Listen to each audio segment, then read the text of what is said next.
You ask Tiger to solve. This deals with linear equations with one unknown. The final result is h equals 2/3. Let's solve it step by step. Group all constants on the right side of the equation. Add 1 to both sides. Simplify the arithmetic.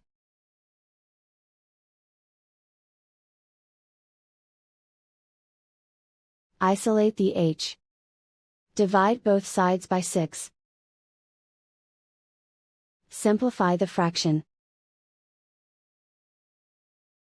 Find the greatest common factor of the numerator and denominator. Factor out and cancel the greatest common factor. And so the final result is h equals 2/3.